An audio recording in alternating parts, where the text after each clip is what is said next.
I'm not trying to have it too damn close. I don't need everybody up in my nostrils now.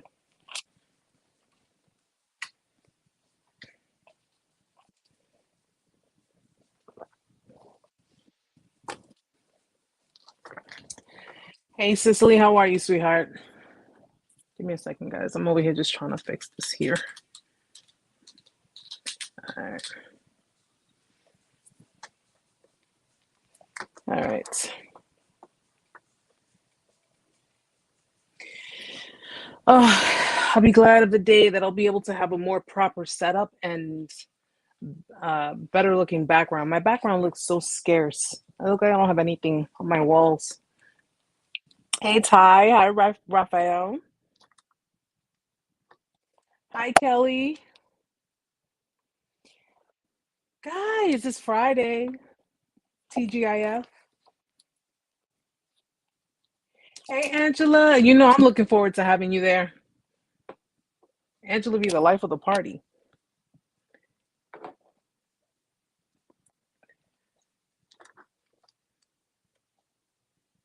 It's Friday, guys. It's Friday.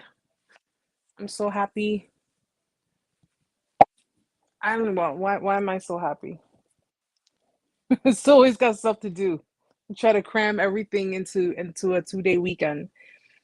I vote that we put a petition to have a 3-day weekend, guys. All right. If you're all for signing it, let me know. Okay.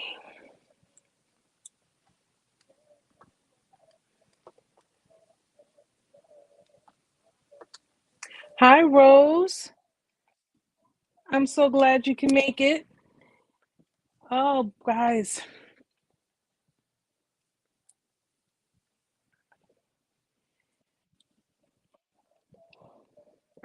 I'm gonna end up time stamping this so when it streams, um, whomever is not able to make it to the live or whomever's, viewing will just be able to go straight to the timestamp and just, get to the good parts.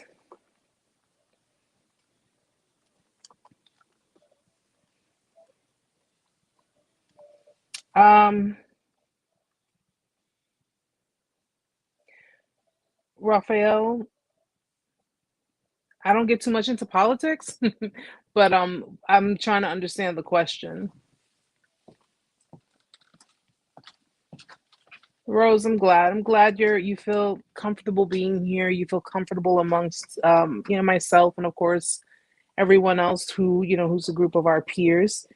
I'm glad that I've been getting so much feedback with regards to my content, the lives, and I'm just so happy that people have been really opening up their eyes, really paying close attention to things. It's amazing. It really is amazing to hear that someone has completely turned their life around and completely took back their power and have set up sturdy boundaries and have just come to the realization of their self-worth. That's amazing. It really is amazing. And it's amazing to I appreciate when people reach out to me and tell me that I've I've helped them, and my content and my information has helped them and just really puts them in a better state, in a better place of their lives. That's a blessing, man. It really is a blessing. So, for everybody who's been so supportive of me, so supportive of the channel and of, all the work that I put into, and of course Amanda puts into, thank you so much, guys. You guys are just awesome and truly, truly, truly appreciated. And, this is why we do it, right?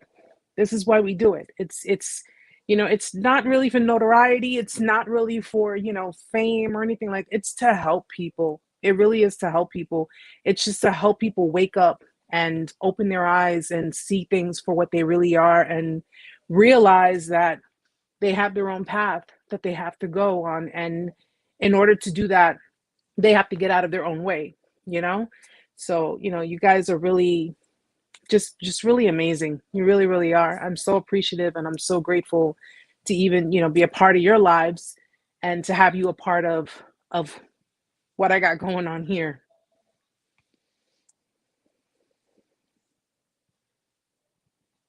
Oh, Ty, thank you.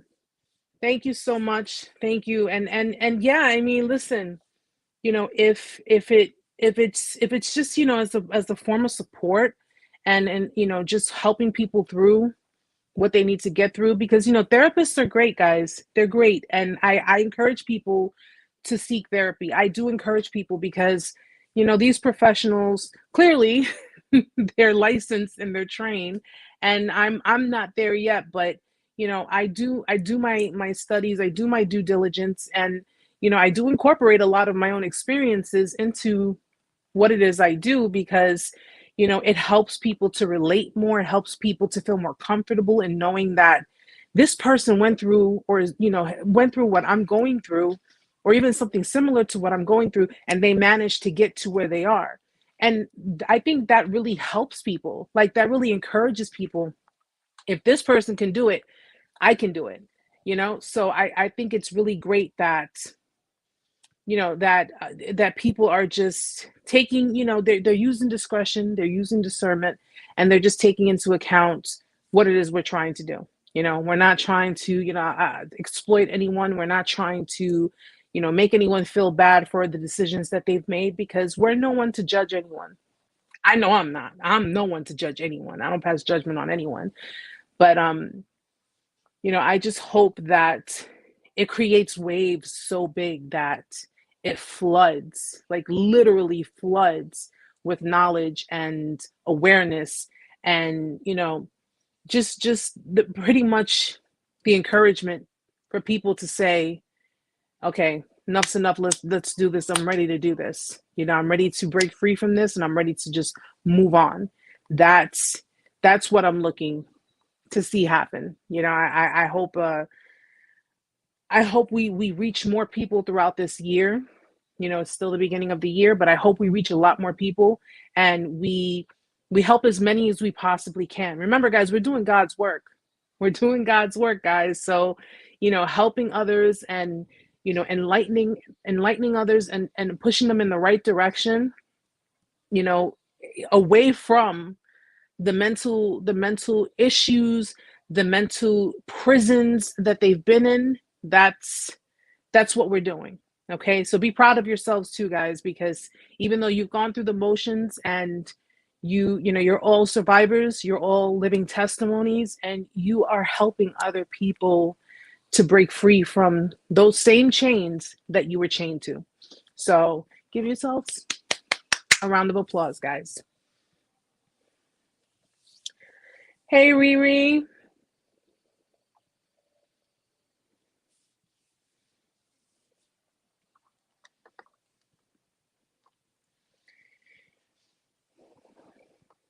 Okay, let's see. Raphael, the ruminating is hard to get rid of. It's hard for a period of time. Ruminating is hard. It's hard to get rid of. And the reason is, your mind is still trying to, I guess, when people ruminate and they're constantly thinking about it, or they're brought, something triggers them, and they're brought back to thinking about the situation they went through, and they're brought back to that point, that dark point. I believe that to be just your mind trying to cope with what it is you've gone through. When I say that, believe it or not, you're not in love with them, that's because that's the truth. There's a difference between being addicted to someone, being attached to someone, and being in love with someone. Did it start off as love? Absolutely. You loved them. You loved the people who were the narcissistic people, the narcissist in your life, whether it be your family or your lovers.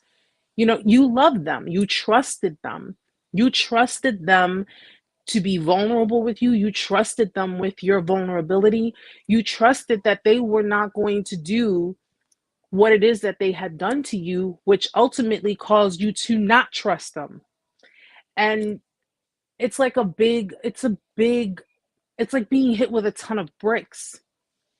I was saying in this past week's live on TikTok that People are like the seasons, and I think this is where people get it mixed up. They get it confused, especially people who don't understand what you have gone through as far as narcissistic abuse. Okay. They tend to think that, you're staying stuck, you're holding on to the person, you're holding on to the situation simply because you don't want to let them go. You can't accept the fact that they moved on, or at least that's what other people think they did. They moved on, and they just went in their own direction. That's not it.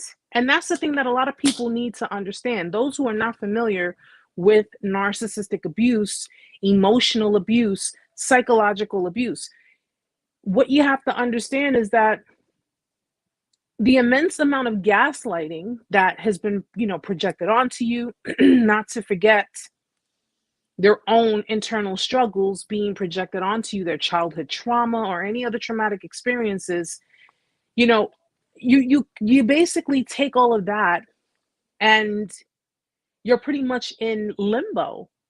And anyone who is placed in limbo, anyone who sits in in an area where there's mass confusion, and there's just literally you have no idea of how you're going to get out of it, how you're going to be released from it. You're just completely stuck, and you're trying hard to get released from it. People tend to take that as you're just stuck on the person and you can't let them go. They don't realize that you want nothing but. You want to just rid yourself of it. You really wish that you can't, you wish your mind just went completely blank, that you didn't have to think about it. And you want to go in your own direction. But a lot of the time, they look at it as you're being, the bitter ex, you're being the childish one, you're being the one that is just, you can't take no for an answer. No. Because the fact of the matter is that these people, this person that you dealt with, was not keeping it honest with you. They were not keeping it real with you. They were gaslighting you and breadcrumbing you. So anyone who experiences gaslighting, who experiences breadcrumbing, is going to be in a confused state, because you're telling me one thing, but you're doing something else. So which one is it?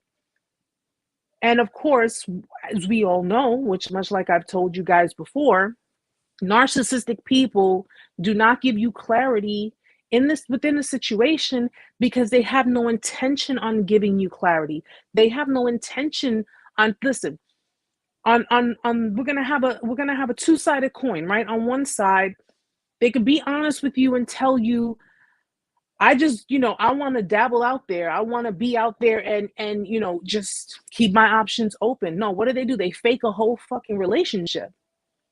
They fake a relationship. They fake a relationship. They fake a relationship. That is what they do. They're non-committal. Okay. People want to call them commitment phobes. Okay. Call them commitment phobes.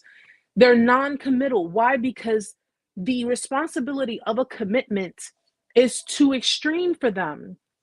When you have someone who has been self-seeking, self-absorbed, and, for lack of a better term, self-sufficient, which, that's bull. But when you have someone who's all about their own personal needs, yet they're in a relationship, that's like oil and water. How do you mix that up?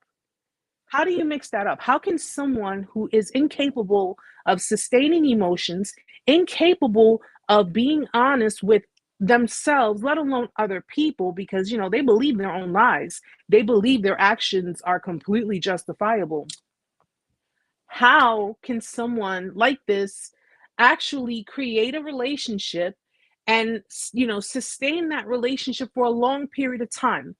Tell me the logic behind that. Give me the logic behind that. There is none. There is none. If you have someone who does not know emotions, who is incapable of showing or feeling empathy, who is incapable of sustaining a healthy, honest, consistent relationship, you have someone who manages to do that. You have a freaking magician. That's what you have. You have someone who creates illusions. You have someone who creates false narrative. You have someone who wears a false mask. All right. And on that flip side, where you're like, okay, if they're honest with you, and they tell you, I really don't want to be in a commitment with you, but I just want the benefits from you. I really don't want to be settled down with you, but I want what you can provide for me. If they tell you this, clearly you are going to leave. You're going to pack your things up, you're going to walk away. Which is that whole saying, I lied to you because I didn't want to hurt you. I don't know where the hell that came from. But at the end of the day, that's the one side of the coin. The other side of the coin is if they gaslight you. So in other words, if they do the crazy making thing where they make you feel like you're seeing things or you're hearing things or you're making things up to create problems, or your reactions are the reason why they're becoming distant with you, and they're basically keeping you at arm's length. That keeps you in confusion, and that basically puts you in a position to say, I need to change my ways because I am affecting this person. I need to change my ways because this person is acting the way they're acting, or they're being the way they are, because they're informing me that I'm the reason why they're doing these things. Okay? Meantime, they already knew off the bat what they were going to do. They already know off the bat what they're doing. They know in the interim, they know what they're doing. They know what they're doing. Okay? Yeah, you think about how that would pan out. If I gaslit you, if I breadcrumb you, meaning if I, reach out to you every so often just to kind of get get the juices flowing and put myself back in your head, get you to think about me, get you to pine over me, get you to do these things. It's an ego stroke for them. It's an ego boost for them.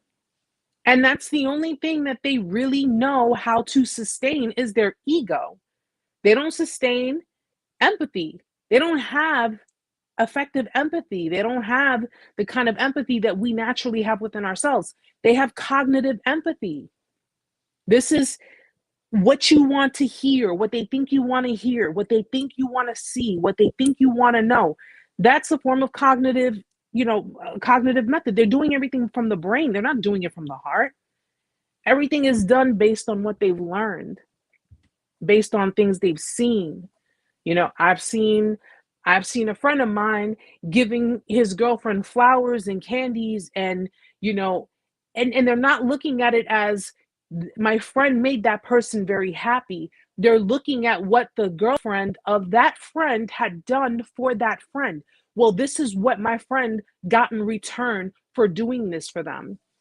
So they're basically, out of that entire situation, they are pretty much extracting what it is that other person did for their friend. They're not extracting the happiness that other person felt when the friend did something for them.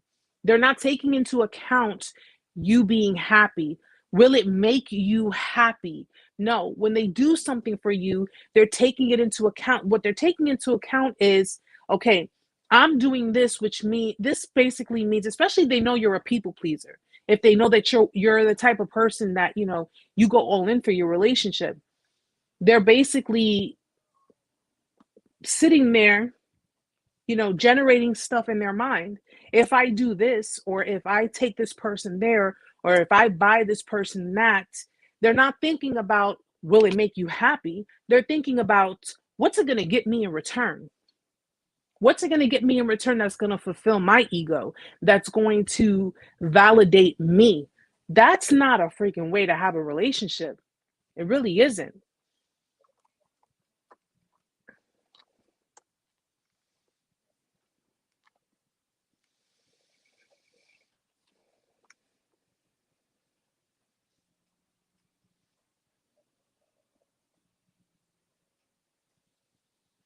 Riri, no one that I know understands what I went through, and they don't care. They'll only care if they go through it themselves.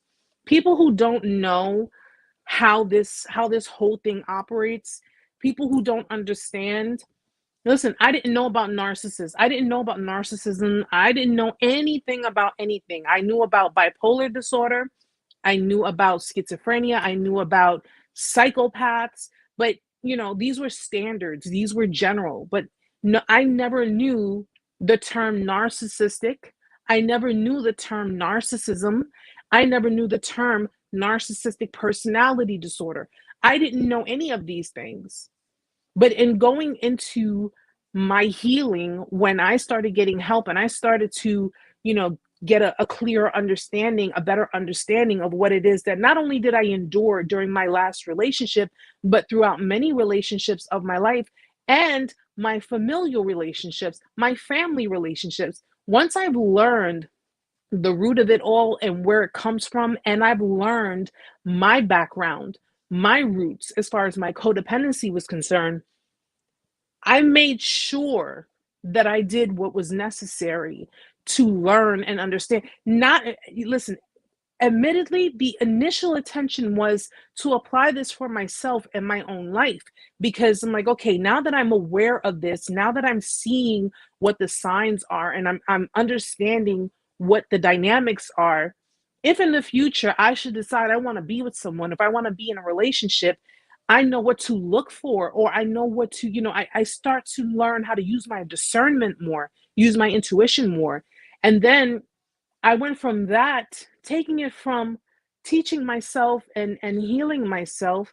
I took it from that to, something, sharing is caring. Because at the end of the day, let me tell you something, guys. Yeah, I went through what I went through. I went through what I went through. Am I going to sit here and tell you that that shit didn't hurt? Of course it did. Of course it did. Took me almost two years to heal from it. Okay. It hurt me a lot. But I took what I've learned and I said, you know something? This pain is so unbearable. This pain is so daunting and so dark and so black. And I had to do it on my own. I had to heal on my own, because people started getting tired of hearing me about it. People started getting tired of, listen, it's been X amount of time, whatever. So I decided to just do it on my own. Screw it. The only one I have is God, because God will never get tired of hearing from me. And he'll never get tired of hearing how much I need his strength. And I decided that, you know what? I need to help people who are dealing with this same thing, because there are people in the world who are facing it alone. Some people gave up. Some people decided, I'm just not going to, it's not worth living. And some people have taken their own lives. Manipulation, extreme manipulation. And it's not to say that any of you are weak, that we're weak people. No, we're not. It's because we're human.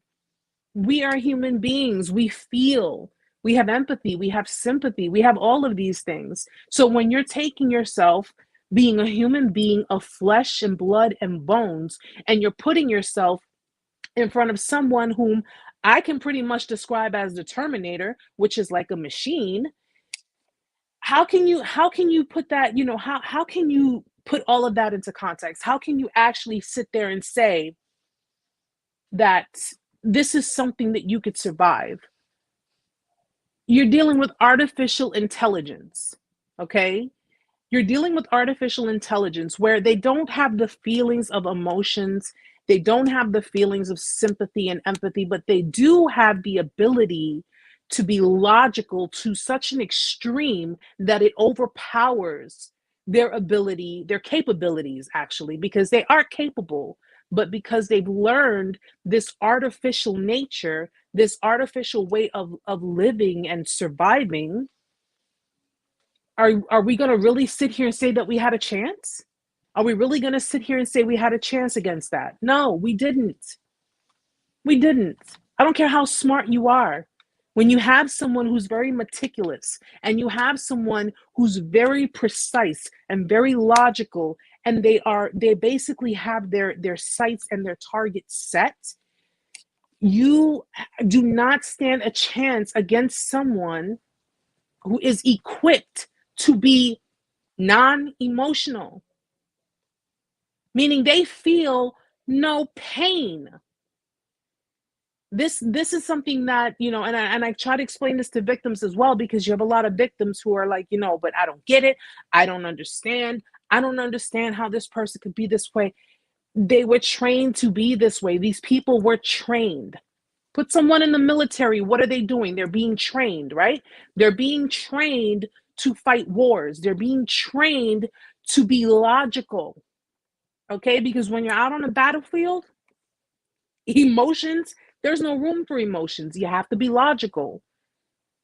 Because if it's a matter of life or death, you're in survival mode. And that's how they have to be. It's the same thing with narcissists. They're in survival mode. They're in logical mode. Okay? Which is why a lot of them, one, they get away with a lot of the shit that they do. Two, a lot of them turn out to be very successful because a lot of victims don't talk about it. They don't want to talk about it. They don't want to admit that it happened. And for fear of being judged, I get it. I get it. They feel shame. I get that too. But at the end of the day, stop beating yourself up about it. Stop beating yourself up about it, because you could be the smartest person in the world. You can be a physicist. You can be a freaking astronaut. You can be anything you want to be in this world. But if you are coming against a stone cold machine who knows survival over emotions, trust me, you have no chance. You don't.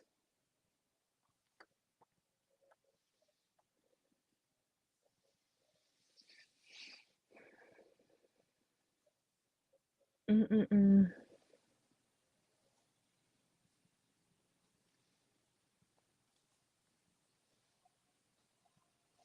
Yeah, Angela says they are soul hunters who only intend to destroy us. You know, because these people, listen, their level of envy, envy, because at the end of the day, even though they're the most logical in that they just pretty much are, I know what I want, I know what I need to do to get it, and once I get it, it is what it is.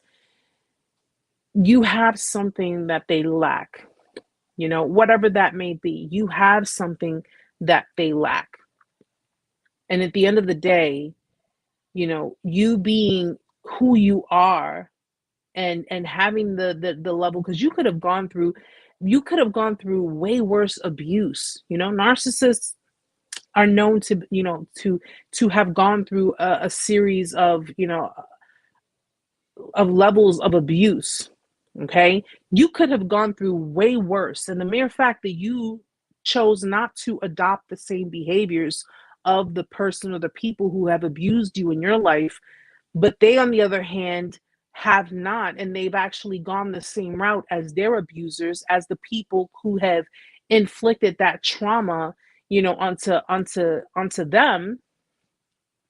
Yeah, I'd be pretty envious too. It's oh, wait a minute. You mean to tell me you went through everything I went through as a child, as a teenager, as an adult, and you're the way you are and I'm the way I am, and I get branded, the monster under the bed? Well, you chose to be the monster under the bed. You chose to be the person that, you could have changed your circumstances. I changed my circumstances throughout my life. I didn't grow up in the best neighborhoods. I grew up in gang infested neighborhoods, drug infested neighborhoods. And yet I did not allow my surroundings to alter my perception of myself. I didn't allow my surroundings to turn me into something I know that I'm not. The one good thing about that is it did teach me survival. It taught me how to adapt in certain environments, but it does not mean that I become like the people who have allowed that to happen to them. Why? No. And that's the thing. When people, like I said, when people don't understand what you have gone through, they'll be quick to open their mouths and judge you, and they'll be quick to say, "Oh, but you could have done this and you could have listened." Unless you experience that, which is something that I would never wish on you, unless you experience it, don't talk about it. They don't mind being an ear when it comes to learning a good juicy piece of gossip, or sitting there, because at the same time, something, guys, I tell it to you like this: be careful who you talk to too. Be careful who you talk to, because sometimes people are just sitting there to just listen in on what's going on in your life, because you know what, they either might want to use it against you, they're working with the enemy. You never know. You just never know. And given the fact that you put your trust, you instilled your trust and your vulnerabilities into people who have clearly shown you that these types of people exist and they're very dangerous to have in your life, the people that you speak to, sometimes you got to use discernment with them too. Especially if these are people who know of that person or these people that have been in your life and they have affiliation with them. Or if they're the fence sitters. The fence sitters are the people who sit in between, sit on the fence with one leg on your side, one leg on their side. And they're basically saying, well, you know what? Listen, I know you say this and that happened, but that's between the two of you. That has nothing to do with me. Nah, you either with me or you against me. But I will not be associated or affiliated with someone who chooses to be in the environment affiliated with the same person who has inflicted, the most heinous types of abuse towards me. That's not going to happen. That is not going to happen. I don't care if you were my friend first. I don't care if you were my family first. I don't care. If you choose to stick around with that person, that same person who did all types of projection onto me, the same person who treated me like an option, the same person who kept their options open and played me, or at least they thought they played me, if you're going to sit there and you're going to befriend them or be with them, then you can have them, they can have you. You don't need to be on my side. I don't rock with fence sitters. I don't do fence sitters. I don't sit there because that you could be talking to that person. Next thing you know, that person is sitting at that other person's table and you're the subject. You're the topic of conversation. No. No. Hey, Stella. Hi, Jennifer.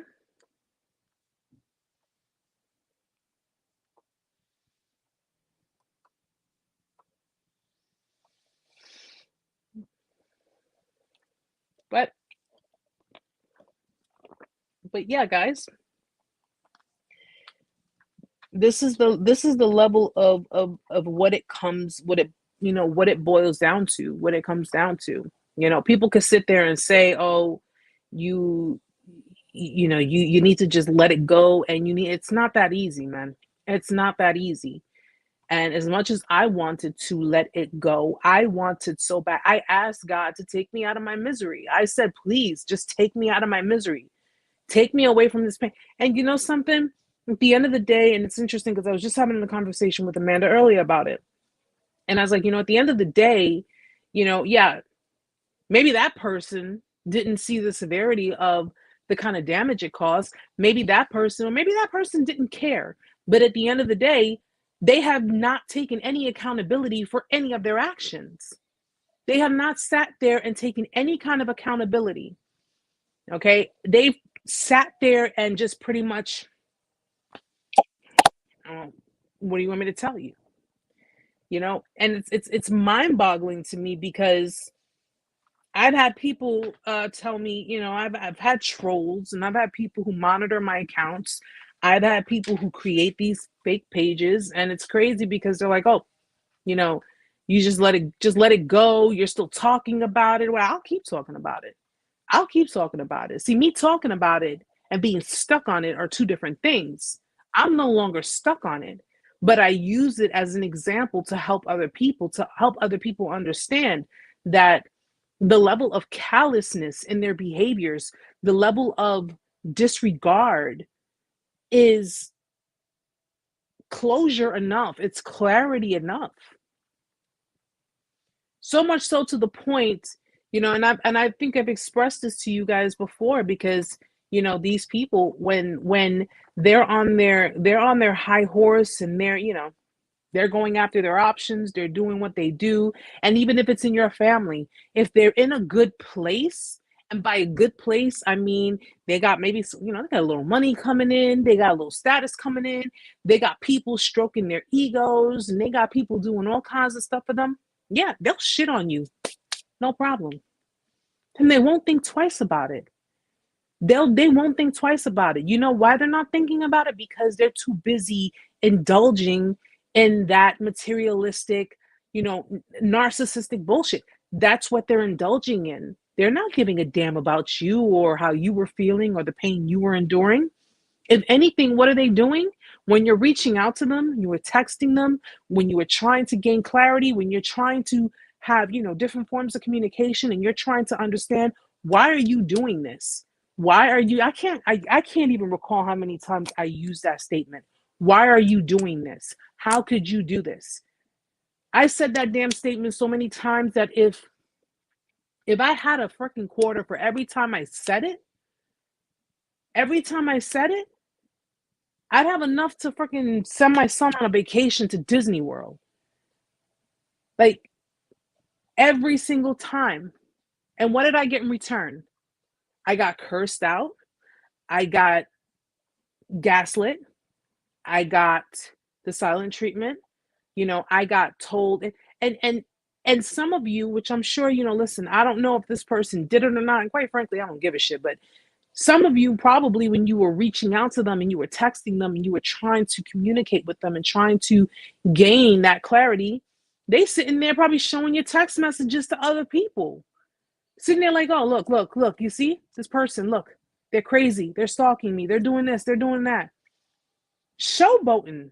They're just sitting there showboating and acting a damn fool, doing all kinds of idiotic things. Because in that precise moment, they're just pretty much, they're living off of your supply. They're living off of the supply of other people, the ego strokes, the attention. They're living off of all of that. So you mean nothing. But if they ever should decide that they want to come and try to hoover you back in, it could be a number of reasons as to why. One, they're experiencing some type of hurt. It could be financial hurt. It could be, materialistic hurt.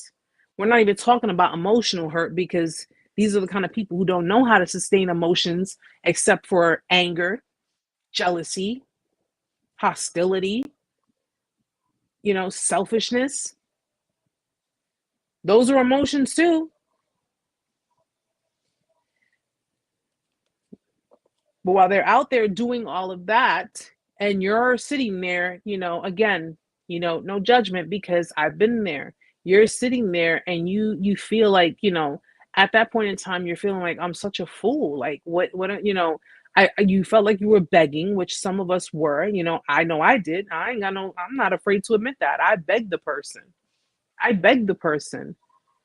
And even as I begged, it's like, yo, the person just completely looked down their nose to me. Like I wasn't shit. Like I was nothing. Literally. And one would think, right?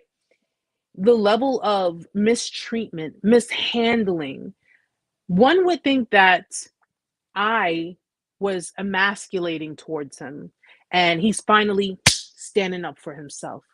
I was hurtful towards him and he's finally standing up for himself. I was the one who was mistreating him. I was the one who was disrespecting him. I was the one who was taking from him. One would think these things.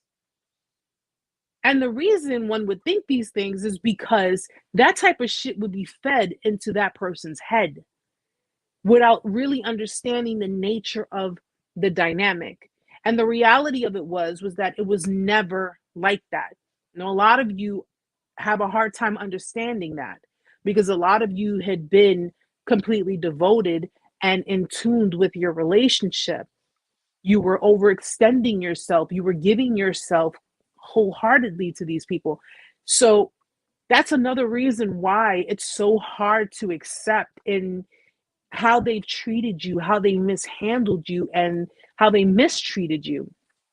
It's hard to accept because it's like, yo, I didn't do anything to deserve that.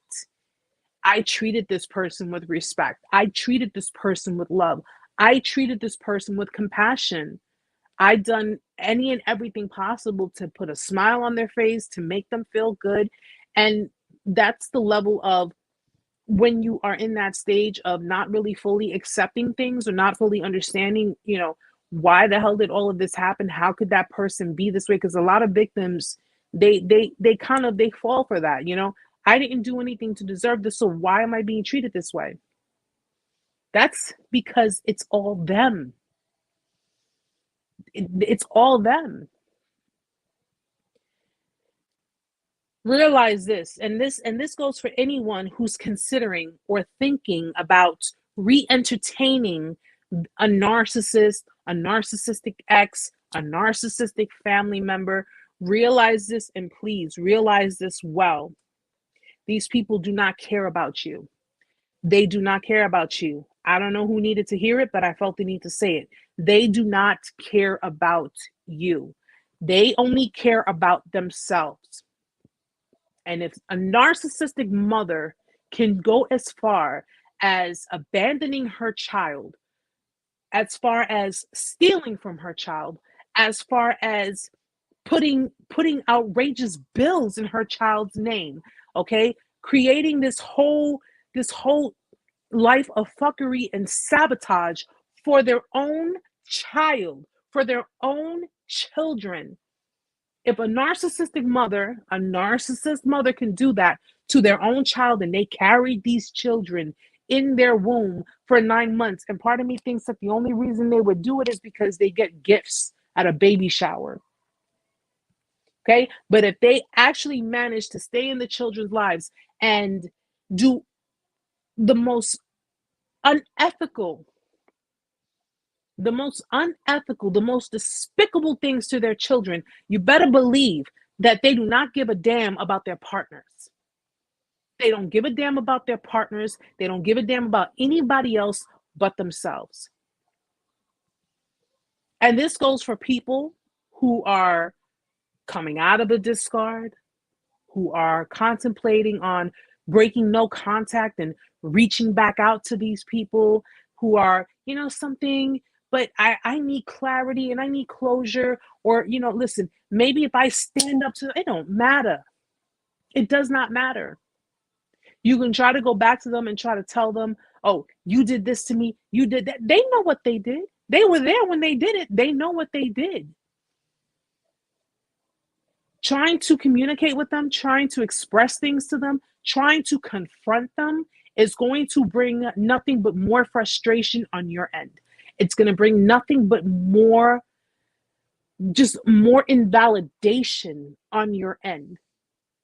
And it's only going to show them that you seeking that closure, that confrontation, you seeking the final word means that you are still seeking their validation. You're still seeking for them to give you something out of it.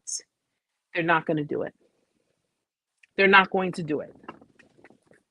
So anybody who needed to hear that, anyone who's going through it, anyone who, who's trying to comprehend, trying to understand, trying to make sense of things, just please understand that if you've dealt with someone who's a narcissist, who's narcissistic, who's very selfish, who's very mean, cruel, hurtful, exploitative, all about their own personal needs, your best bet, get to the level of acceptance that this is who they are, this is who they will be, this is how they operate, this is the path that they have been on, and this is the path they will continue on.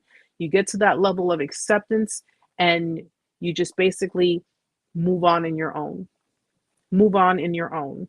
It will take you time to heal. It will take you time to fully come to the level of acceptance. It will take you time, and that's okay. But just understand, if you break no contact, if you decide to take yourself back to that dark place, because that's exactly what it is, okay?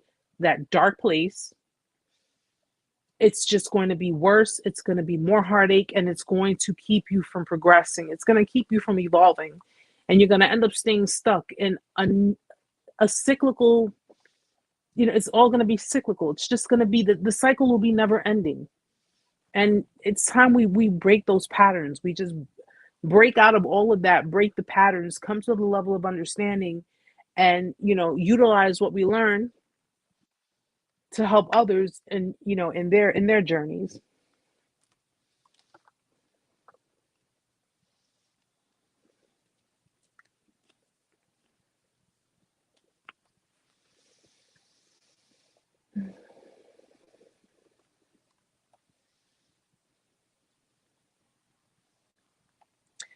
Angela, my ex had his family convinced that I was taking advantage of him and treating him so poorly. That that MF had the nerve to tell me his family was concerned about him. What smear campaign was real? Yeah, that's another thing. Like, people have asked me about the smear campaign. They've asked me, "Oh, well, how did you handle the smear campaign?" Listen, to my knowledge, I don't know. I mean, I'm pretty sure my ex, gave a false narrative to other people that he knew, because who's going to talk bad about themselves, especially when they're treating the person bad? Who's going to talk bad about themselves? Who's going to sit there and say, I'm an a-hole, or I'm a self-sabotager, I screw things up, I mess things up, and I hurt this person? Who's going to talk about themselves in that and put themselves in that light? Nobody. Nobody. Not someone who's unaware, clearly, with as far as what it is they do. I'm pretty sure my ex convinced himself that I was going to hurt him, I was going to abandon him, I was going to cheat on him, I was going to do all of these things because, listen, at the end of the day, my relationship with him, it was very one-sided. My relationship with him was very one-sided.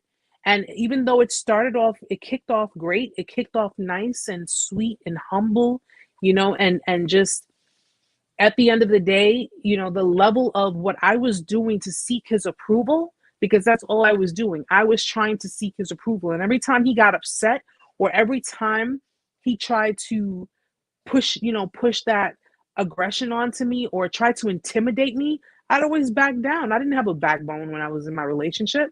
I didn't have a backbone. I always backed down because I'm sitting there trying to prove myself. And the reality of it is that, something, listen, if you have people in your past who screwed you over, that's between you and them.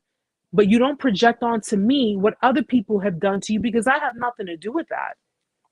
And I was sitting there left to pay for choices that other people have made in his life. So that level of, you're not going to get me like the ex did. You're not going to hurt me like this one did. You're not going to, cheat on me or screw me over like this person and that person. Yeah, I dealt with the paranoia. I dealt with the nasty attitudes, the mood swings. I dealt with the reverse psychology where, he tried to get me to admit to something that I never did. And I'm like, I don't know what the hell you're talking about, but okay. You know, I dealt with the ego and the arrogance, because, when you have someone who's been surrounded by people who have done nothing but enable their behaviors, because that's what his family did. They enabled his behaviors.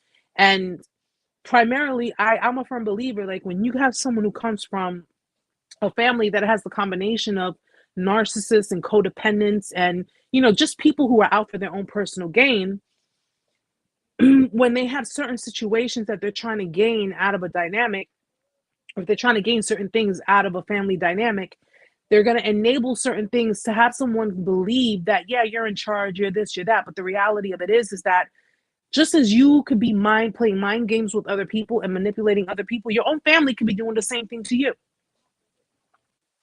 And that was the reality of it. I've dealt with all of that. I've dealt with all of it. I've dealt with the projections.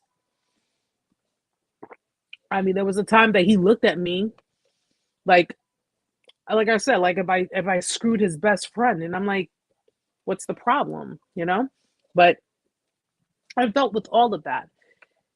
Yet, yet, I could only imagine when the discard came, because he was getting attention. He was getting attention from girls. He was ignoring me, but he was commenting on people's photos and talking to other females or whatever. And I mean, I told you guys, what put the nail in the coffin for me was the ex coming back into the picture, because it's a cycle that they do.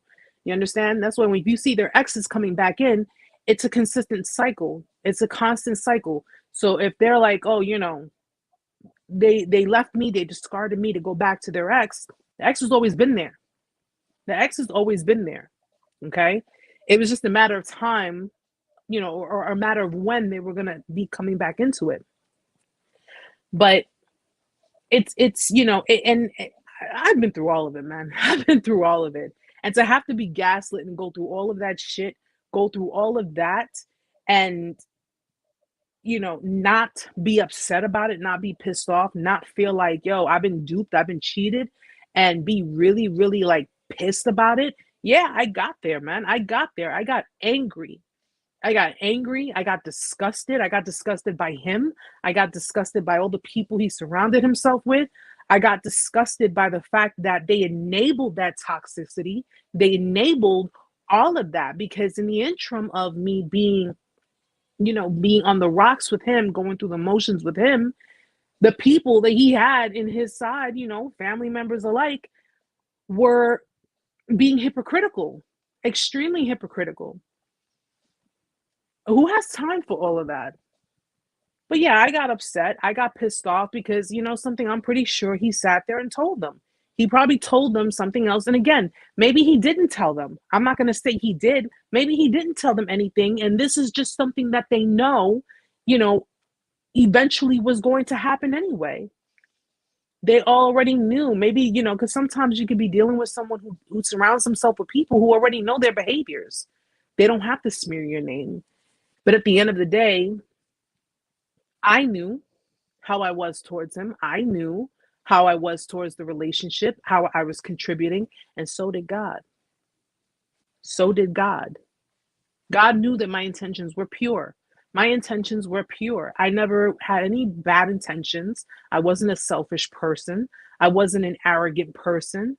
I was nothing. If anything, I was naive. I was naive. I was, I said to myself, I was stupid. I was stupid. I was, overly extending myself, trying to, show. And what's amazing about it, and for all of you who are survivors, I'm gonna tell you something. This experience gives you some real thick skin, man. It gives you some real thick skin. Everything you have ever put up with, everything that you ever, I can't be like that. I can't be aggressive. I'm not a confrontational person, and I'm, soft spoken, and I'm this and I'm that. Yo, that shit goes out the window. It goes out the window. You create this defensive armor on you. And when you create that, it's like, try me now. Try me now. And this is the part where they won't try you. This is the part where they won't come for you. They won't even bother because they know that you have all ability to hit them where it really hurts. Their ego. This is why a lot of them won't hoover you back. Why a lot of them are just going to be like, you know what? I'm not even going to give it. I'm not even going to go that route because I see how this person, and they still won't take accountability. Not when you're in your power, not when you're strong. They're not going to take accountability because they know for a fact that even if they took accountability and you still told them to go screw themselves, what happens? You not only shut them down, you shut them out, but you bruise their ego. They're not going to chance that. They're not going to sit there and take the chance of trying to reconcile things with you. They're not going to do it.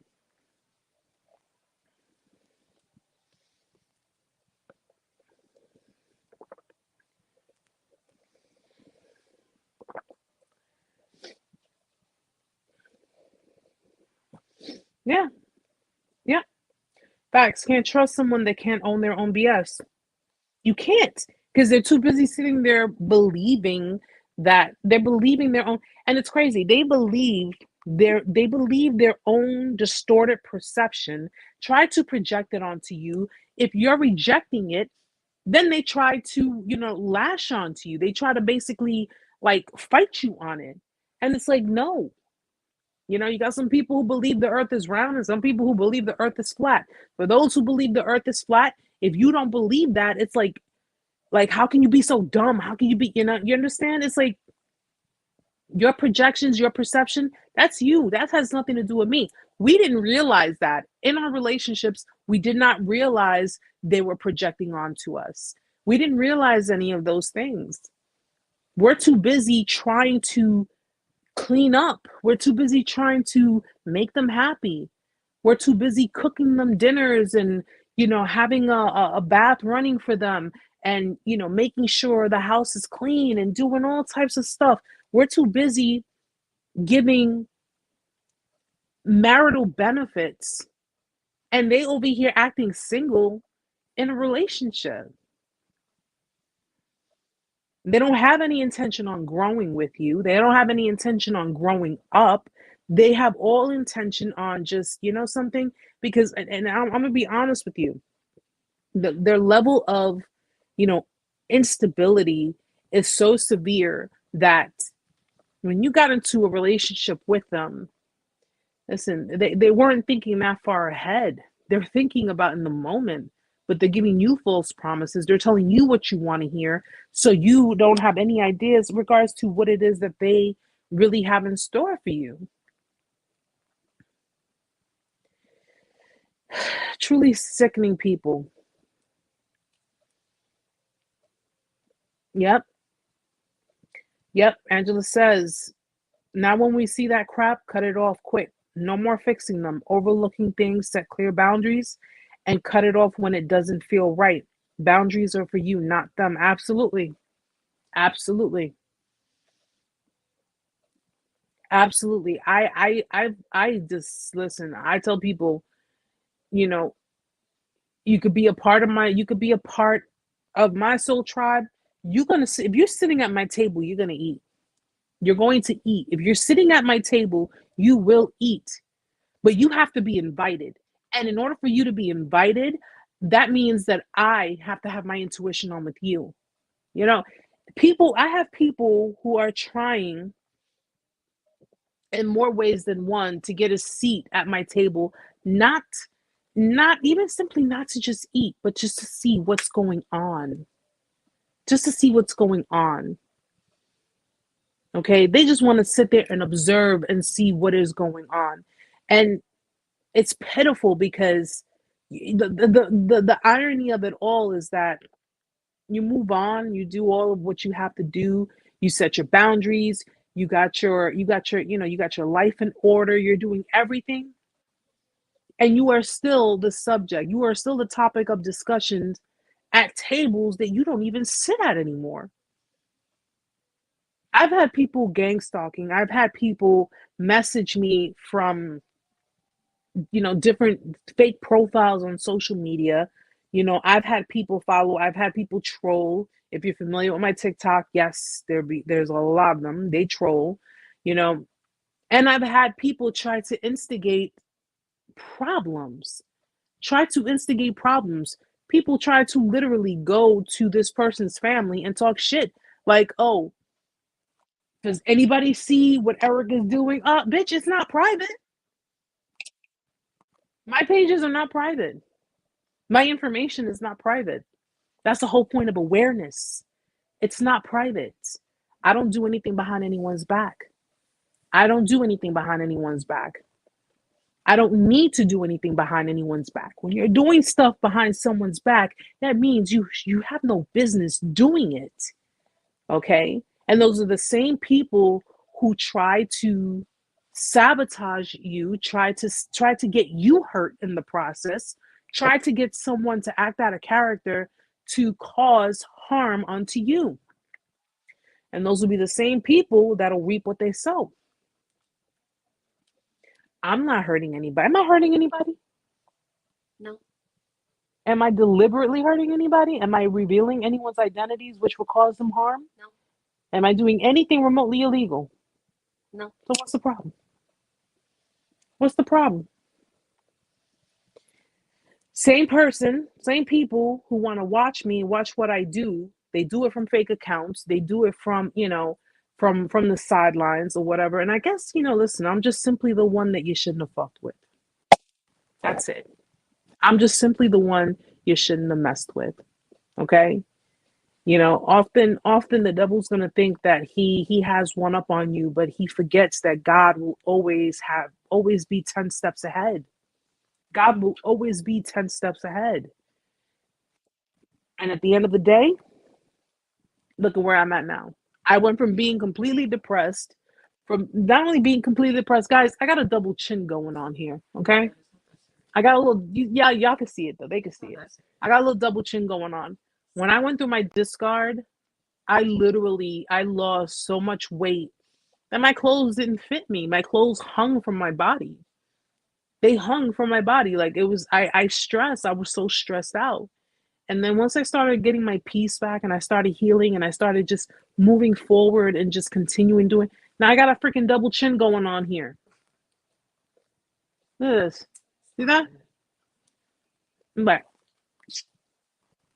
see, look at that right here. Right here.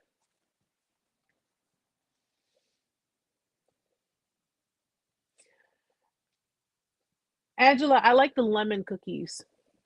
Angela's eating Girl Scout cookies. I like the lemon ones. And what is the other one? Which one? The peanut butter ones? Peanut butter, yeah. What are they called? Peanut butter coconut. No, not those. I don't eat coconut. What's it? It's the other ones. The peanut butter, I think it starts with an S. Peanut butter s'mores. No, it's another one. Well, ask Angela. She had to look at the order form. Let me look at the Girl Scout. Ty, I lost weight in 2020 over that mess. I hit the gym and got back in shape. I'm back to 190 now. Yeah, I do a lot of running around because I travel to Long Island, and you know the travel is a bit for me. But I've been eating. That's what I've been doing. I've been eating, guys. I eat. I try my best. I've been drinking more water, you know, a lot. Thanks Like to me. this is water, guys. So the Mio drops. I use the Mio drops in my water because you Peanut know, butter patties. no, Mire. those are not it. It's not, no. It's no lemonades, no fine, no. It was another one, not That's the the Girl caramel. Scout site. You're gonna tell me no. It's but those not the one that I eat. They're I think it starts with an S or an H or something. Angela, if you know which one, tag-alongs. Thank you. Thank you. That is not an S. Oh wait, is it the tag-along? See, now I have to. These? No. Let And me it's see. not tag-alongs. No, Angela, it's not the. It's another one that I like. You went from Narcissist to Girl Scout cookies. Hold on.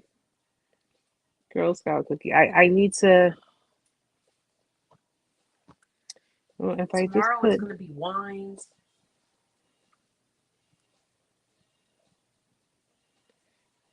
I need to know which ones it is. So it's just gonna run. Do-si-dos. Do-si-dos. Are you sure? Yeah, as a matter of fact, they have them on Amazon. I want to order a couple of boxes. They got them on Amazon. Do-si-dos. Those are my favorites. Do-si-dos and the lemon ones. What happened? Listen, I'll keep the double chin for some do-si-dos, okay? I ain't impressing nobody. Who am I impressing? I told you. Confidence is bulletproof, guys. Mother effing bulletproof. Okay? Yes, do-si-dos. Oh my gosh, those are my favorite. Those and the lemon ones. Get 2 boxes of those and the lemon. Okay, let me get on my. And I'll sell you the money. Okay. All right. Those, yo, have you guys tried them? Oh, they're good. They are so good. I got hooked to those when I was working at my other office, and my boss's daughter, she sold Girl Scout cookies. Man, the lemon ones, I ate like 3 boxes in a week. Your eyes got so big. Those are so good. Those are so good, especially if anybody, you know, I mean, I don't know if we have some Mary Jane smokers up in here, but if you do, especially for medicinal purposes, get you a couple of boxes of those. Those suckers are bomb. Tell them what you were having today. You've been on some little cravings today. You What thought you heard the ice happened? cream truck? I heard the ice cream truck. I'm not tripping. I'm not tripping. It was like 60 something degrees out here. Every time the weather gets a little nice, the little putitas come out and the ice cream trucks come out. Okay? That's how we do it in New York. I wasn't tripping. I know I heard the ice cream truck. But there was no ice cream truck in sight. I heard it don't have to be in sight for you to hear the damn jingle.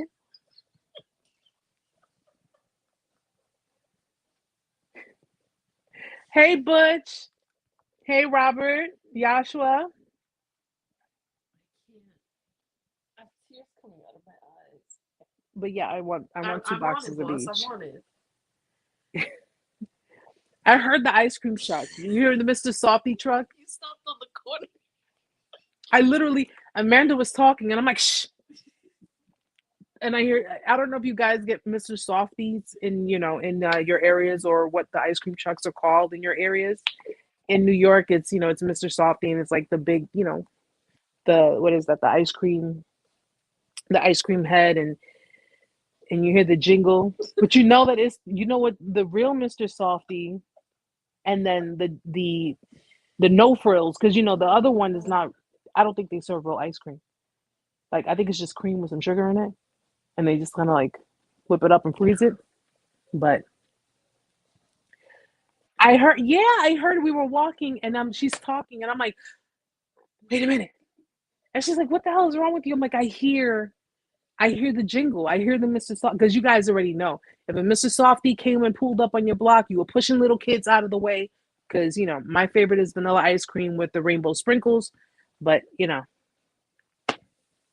oh yes, yes, I love Mr. Softy. And then what was that? What was after that? Popcorn. I smell popcorn. I smell popcorn and butter. I don't know what's in your vape anymore. Listen, maybe I'm just a fat ass. I'm just a fat ass. I just love food. The spirit of fat ass came to me. The spirit of fat ass. You have the spirit of fear, the spirit of happiness, the spirit of jealousy, the spirit of rage and anger. I get the spirit of fat ass. I get the fat ass Casper coming to me like, you smell popcorn and butter. Oh my gosh. Oh, Robert, let me tell you something.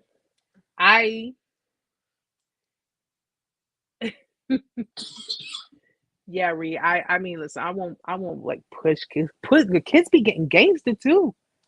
These kids nowadays, especially from the hood, no, I'm pushing them. Not for no damn ice cream. I have tears coming out of my eyes. Oh, Robert, I'm a gordita. That's what I eat. Is the gorditas from Taco Bell. That's how gordita I am. You wanna know how fat I am? I'm so fat. When I order from Taco Bell, I order the chicken chalupa meal,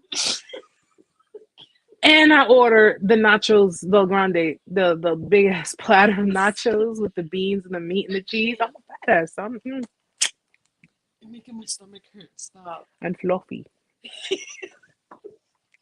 I'm not fat. I'm fluffy.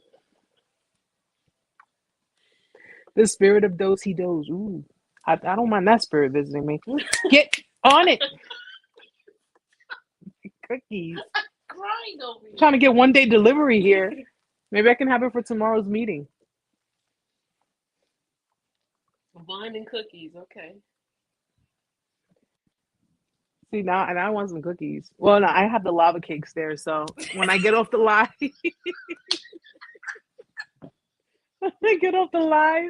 I'm gonna eat them. I got 3 of them. That's so funny. What you knocking shit down, bro? Because you're talking about lava cakes and you're talking about cookies. I can't. I gotta go to the bathroom.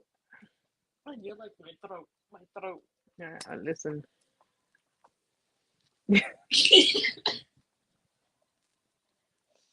Thank you, official. Thank you. Ty, listen, Taco Bell, especially when you're on a budget. When you're on a budget, man, they got those crave, like, what is it? The six burritos and the 6 tacos for like $12. What's your other favorite? The do-si-dos and the lemon. The lemon. I know what you want already. The oatmeal pies. I don't know how many are left. You ate all my oatmeal pies? No, I didn't eat them. I just had one today. I didn't eat. Well, I only ate a couple of oatmeal pies. I have oatmeal pies. One time I woke up at 3:00 in the morning, man, And this is funny. I know I'm a little off the subject, but this is funny. I woke up at 3 o'clock in the morning, and I just in a deep sleep, just woke up, went to the kitchen, took a whole box of oatmeal pies and a big cup of soda. And I literally sat there in my bed at 3 o'clock in the morning, eating oatmeal pies, drinking soda. Okay. I'm a fat ass. I can't help that. But she'll curse somebody out in a heartbeat. $5 boxes and taco. There you go. See? I'm telling you. Listen, if you guys if you ever come to visit New York, you come to my house, you see the top of my refrigerator. I got like 15 boxes of cereal up there. Oh, she does. Nothing but snacks. I'm a snack mom. You know, I get a lot of snacks because, you know, my son, he likes to have his little snacks, but I'm a straight snack head. I got like, I'm like the female version of Seinfeld. I got like 20 boxes of cereal on top of my refrigerator. Yes. She'll only eat one pack of one plate of dinner, but she'll have 2 bowls of cereal.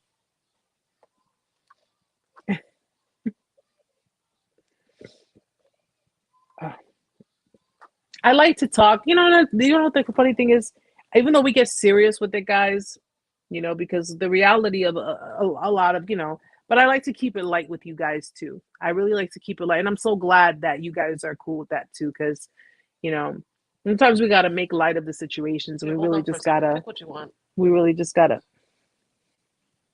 That's a pack of 3. You see how much one box is? Pack of 4. I might as well get the pack of 4. All right. But I like to, I told you I'm a fat ass. Does that go on auto? Can that be on auto subscription? What? I'm being serious. I don't know. Like every month? I don't know, but I'll have to see. Those suckers are good, guys. Get them. They have them on Amazon. But yeah, I like to keep it light with you guys too, because I know you guys have been through a lot. I've been through a lot. We've all been through a lot, which is why we all need a vacation.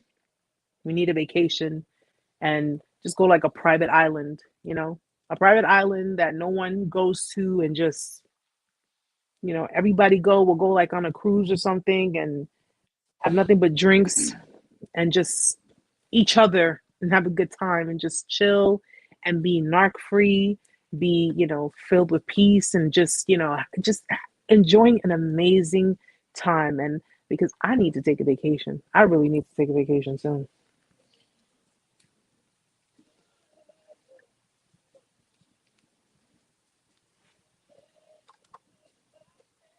Absolutely, Angela. And Angela's one. Angela's one to talk. And Angela, she is just the life of the party. She really is. She's an amazing person, very down to earth, very funny, very, very, very funny. And she knows how to, she's one of those kind of people. She just knows how to have a good time.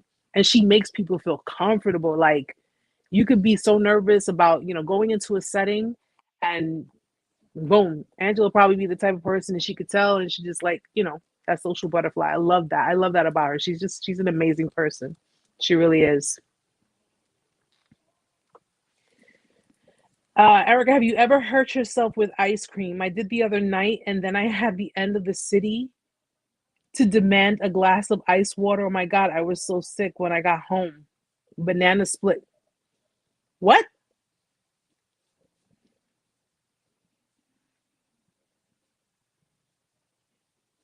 At the end of the city to demand a glass of ice water. I was sick when I got home. Banana split. No, it's the other ones. They're sugar covered. They're like powdered sugar covered.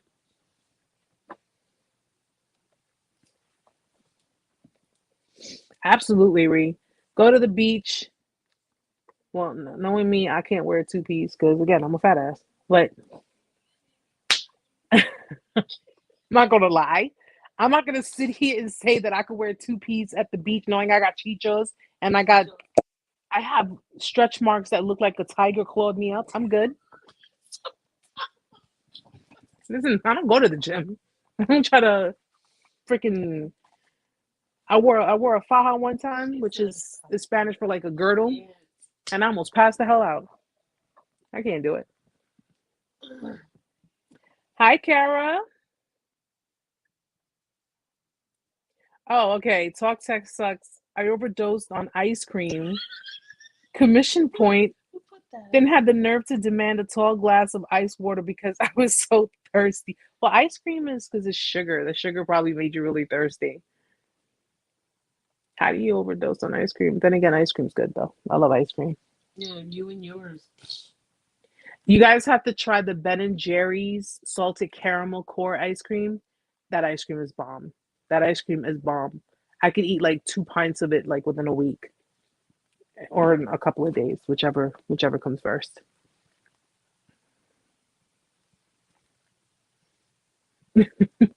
Robert says Amanda's gonna end up with a pain in her chest from laughing. My stomach hurts already. Her chest. My Her chest. A compress. George Lopez. Love it.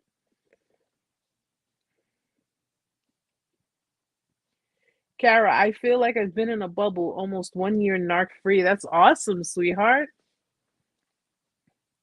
Savannah smiles, yes. I feel like I work for a celebrity. Let me get those cookies. Let me get that car. You eat. I can't. My mouth's hurting already by looking at it. They good, man. No, I don't want anything. They good. Well, who said you were gonna have any? Oh, listen. Damn. We don't mess with my dosey dos. I'm sorry. I gotta tell you right now. I love you and everything, but I told you she's mean. she can't breathe.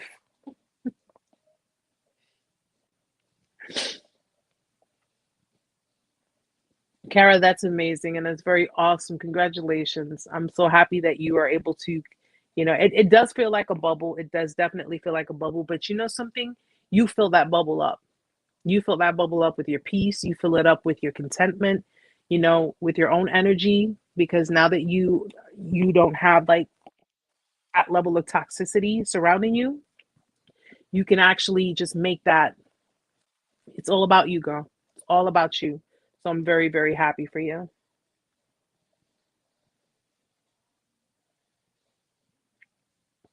I, Rika, I like Haagen-Dazs, certain Haagen-Dazs ice creams though. But I do like Haagen-Dazs. I just started like more so with Ben and Jerry because they have more variety. And but that salted caramel core with the pieces of blondie in it, delish.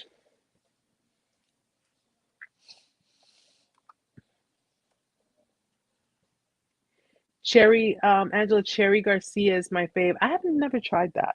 Cherry Garcia, I never tried that. I tried rum raisin. I tried rum raisin, only I don't eat the raisins.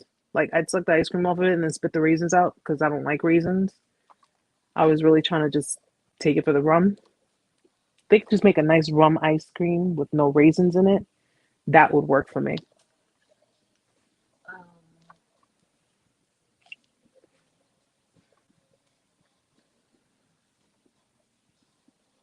Do you want to hear the bad news?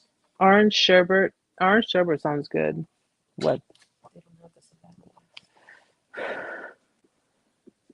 They only have those lemon ones. No, I want the Savannah Smalls. They have only lemon and whatever those lemon ones are. My boss's daughter's too grown. She don't even sell the Girl Scout cookies anymore. Gotta find the nearest Girl Scout in Long Island. You're gonna rob them? I'm not gonna rob them, but I'll buy Give me your cookies. some boxes off of them.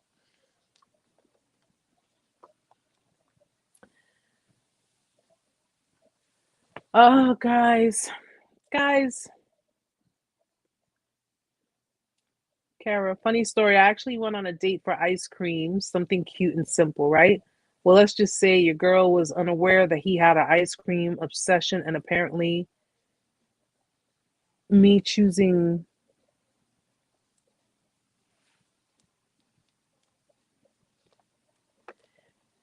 really, he had an ice cream obsession, and you making a choice of ice cream was an issue.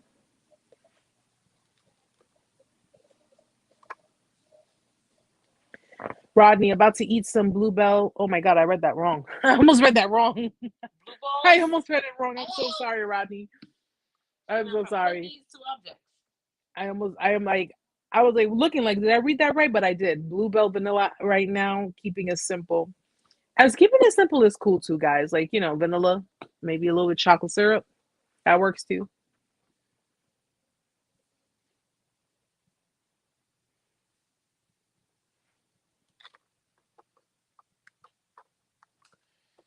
Yeah, negative on those Savannah smiles. See if I find a way to find them. So you just want those? You want your little... Yeah, the dosey dos I'll take for now. Yeah, I'm it's about that time, guys. It's about that time for me. Oh my goodness, we're gonna finish. Well, we gotta actually have dinner. Haven't had dinner yet, and then I'm gonna scarf down those Well, lava cakes. tell them about the show we're watching Which show? on Netflix. Um. Ultimatum. Oh yeah, guys, there's this show on Netflix. I don't know if you guys have seen it. It's like well, not well. It's Kind of like Love Is Blind, but it's pretty much where move marry me or move on or something like that. yeah. It's a show on Netflix that just recently came out where The you same know verses of Love Is Blind. yeah, they basically, you have these couples that are, one person out of each relationship wants to give the other partner an ultimatum to either marry them, to have a future together or move on. And it's interesting because these couples get paired up. So they get like mixed matched and paired up to date one another and live with each other as a pre-trial marriage Yes. to For see their 3 weeks. compatibilities. For 3 weeks. Yes. But if you haven't, it's on Netflix. I think it's Marry Me or Move On or something like that. It's a show about ultimatums and all that stuff. We got heavy into it, and you'd be amazed. Like you sit and watch it. If you do watch it, the level of the excuses that some people make to not get married, and simply because they are unaware, like they're wondering if they can actually find better than what they have, if they can find more compatible than what they have. And what you see when people are submissive to a partner and then suddenly wake up because they've met somebody who they find something in common with them, and just as simple as a conversation leads and opens a door for them, just as in the simple of a conversation. Rika, yeah, I do. I've been cooking since I was a kid. My mom taught me how to cook, So she was and 6 months old. She's been holding a spoon and a spatula.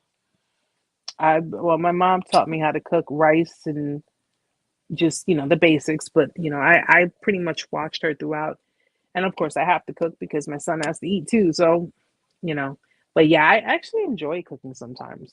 Sometimes I'm just like I'm a little too tired. I don't feel like doing it. I'm more of a baker though. I mean, I can cook a bomb ass meal, but I'm more of a baker. I like to bake cakes and cupcakes and make, like different novelty cakes and things like that. That's always been my thing. Yeah. Well, being Latino, the only thing of it is that like certain depending on certain upbringings, because I've like learned like a lot of the cooking and the cleaning and stuff like that was really pushed more on the women, like on the females, because they had to like take on that role. And I mean, everybody's different, but I've learned like in my house, my mom, she showed us, and my brother learned on his own. He learned little by little how to do it. I haven't watched Bridgerton. I love it. I watched the first season. Yeah, I haven't watched it yet, so I have to.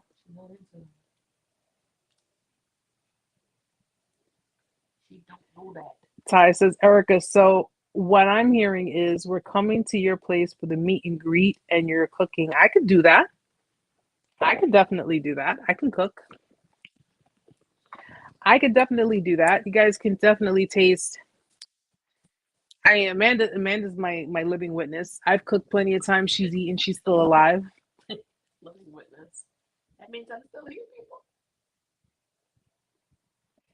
April 6th marks the day I returned the ring and went no contact. And that was your day of liberation, your day of emancipation, your day of, Rebirth. freedom and rebirth. Yeah.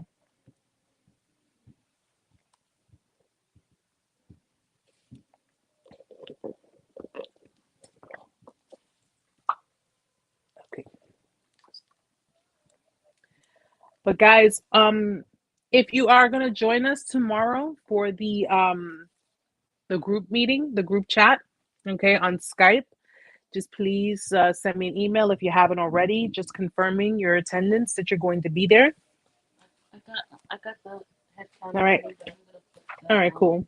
And for anyone who is unaware of the meeting, we have Skype group meetings, you know, just as a form of support, and everybody gets to see each other in person, face to face. Everybody gets to talk to each other, you know, no holds bar. It's a safe space, safe place. So if you're interested in joining, if you're interested in joining our live, oh, See, your it tastes like peppers. Your body's hearing about all that food and stuff. I know. I'm a fat ass. I told you. Robert said to mention about June that you mentioned on TikTok. Oh, yes. Do not forget, please, people, mark it in your calendars, mark it in your phones. June 1st is Narcissistic Abuse Awareness Day. Okay. And I will be doing a live, TikTok live on that day. I would try to do a TikTok and a YouTube, but you guys know me, I have ADD, and I tried doing that before and I ended up really messing up, and Ty does not let me live that down. So unless you do one at one time and then just do it real short and do another one like right after that. maybe I'll do something really quick just to kind of give the acknowledgement, and then that Friday I'll just do the live. But June 1st, Narcissistic Abuse Awareness Day. Okay. It's just, you know, it's a day of acknowledgement, a day of for awareness of, you know, for all of us, everyone who are survivors, everyone who have, you know, fallen victim to narcissistic abuse. And it's, you know, it's just that stepping stone of letting people know that voices are being heard. Okay. Voices are being heard. You do matter. We do matter. Okay. It doesn't have to just be domestic violence. You know, narcissistic abuse is a real thing. And it is something that affects 160 million Americans, probably more now since the pandemic hit. So, you know, please mark it in your calendars. Please be sure to, if you can, okay, because I will be on TikTok live on that day. I might, you know, may stop here. You know what? Yeah, I will. I'll stop here as well, you know, for a bit, and you know, give you know, a little bit, because I normally do my lives on Fridays, and that day lands on a Wednesday, right? It lands on a Wednesday, so I usually do my TikTok lives Tuesdays and Wednesdays. But it's just a day for us to acknowledge, you know, and to, you know, really have also that moment of silence for people who didn't make it, out of it, and who, you know, didn't get as far as we are at this very point. So please, you know, mark it in your calendars, put a big purple heart next to the day. And I think I might get a t-shirt. I think I'm going to do that. I'm going to get a t-shirt with the it's the purple ribbon. Okay. You know, every awareness has a certain ribbon. Narcissistic abuse awareness is the purple one. I believe it's the purple one. Mm-hmm. That's why I always put up my purple hearts, because, you know, it's awareness. So if you are you know, up for the awareness, maybe you can get a t-shirt. You know, you can get a t-shirt, t-shirt made, narcissistic abuse awareness, or June 1st, you know, with the purple heart. That's what I think I might do. June 1st with a purple heart, and get like the purple ribbon, you know, to show support for the awareness. Absolutely, Stella. Absolutely, because it's you know, it's something that should be avoided. It's something that should be, you know, preventable, but unfortunately it affects so many people throughout the world, and so many more people are going through it, and so many more people will go through it. It's just a matter of, you know, again, this is a stepping stone. This is a stepping stone, and that we have the awareness for the day, you know, but let's take it further. Let's take it much, much further beyond, okay? And really, really show that, people, even though we were not, some of us were not physically abused, because people correlate abuse with physical abuse, it being, physically damaging. I find emotional, psychological abuse to be, if not more, if not equally more, because, you know, the physical scars, eventually they go away. They do go away. Not that I condone it, because you guys know that I don't. Coming from someone who's been in a physically abusive relationship, I definitely don't condone it. But emotionally, psychologically, that's not so easy to get rid of. Okay. And it still lingers in there. So let's push the envelope, and let's really, really go further. Much, much further. Okay.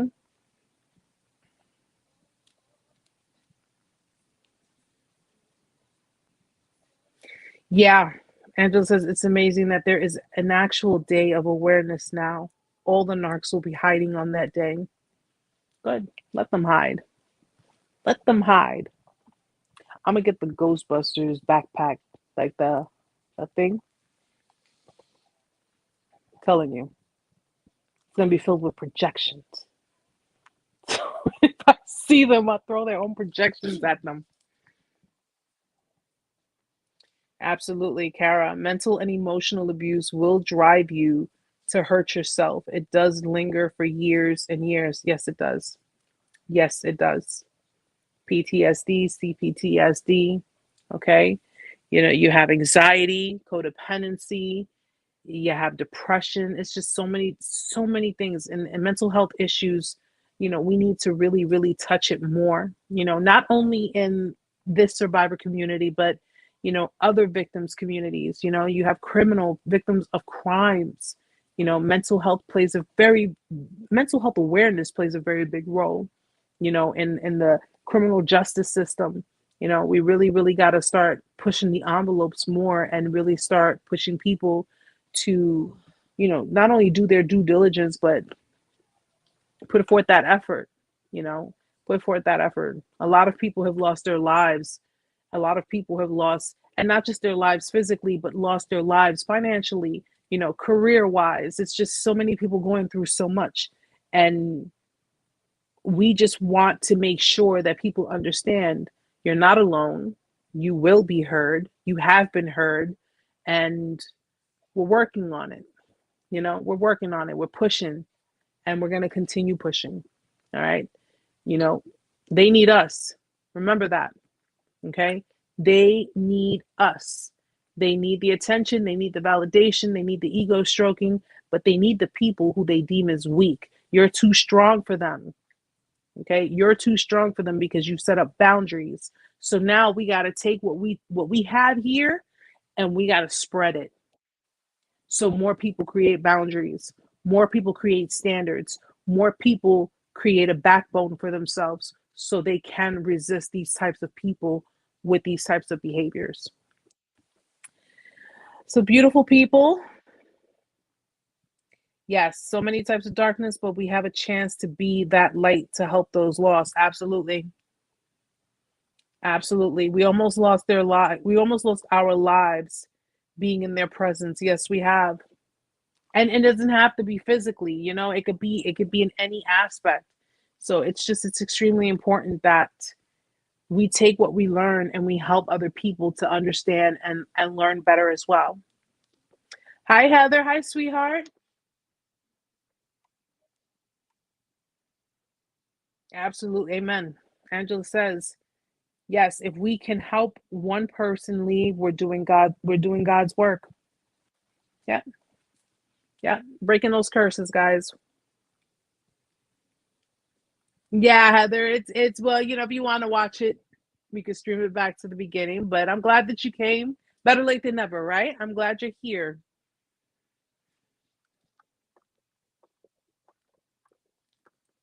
So, and Heather, listen, I know you got a life, you got a lot going on. You've been busy, and that's awesome. That is awesome. So, don't worry about it. Okay, you still got love here. You still got love from everybody. But yes, guys. So get the dosey dose. Get the ice cream that I mentioned. Check out the Netflix, the show on Netflix. And what else? Is that it so far? I think that's it so far. Yeah, and if anybody new wants to join the session tomorrow, email us.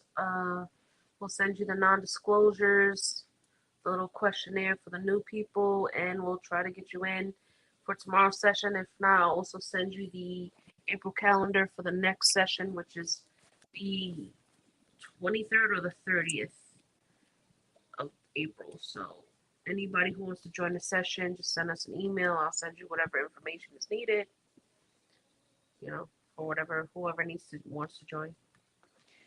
All right, guys. So yeah, if you want to join tomorrow's group session, it will be for 7 p.m. Eastern Standard Time. Via Skype. You don't need an account. You don't need any of it. If you want to, come through, send me an email, and that way when the meeting is going to start, I'll be able to send you the link, and then you can join in. All right. So, hey, Dad. Yeah, you can watch it'll stream so that you can go back and watch it.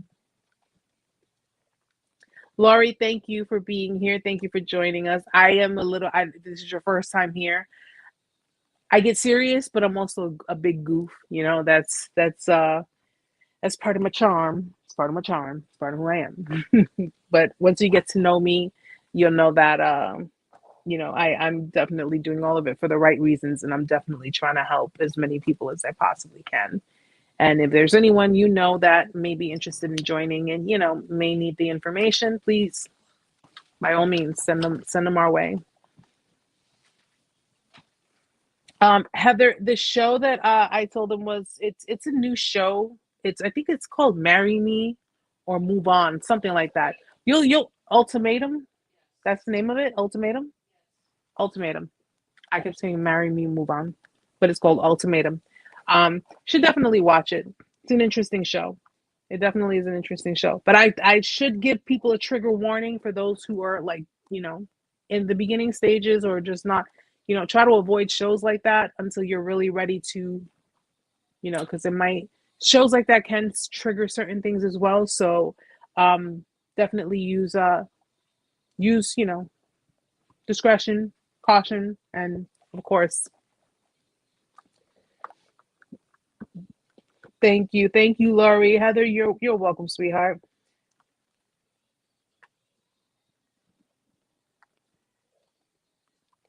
So guys, thank you so much for being here with me tonight.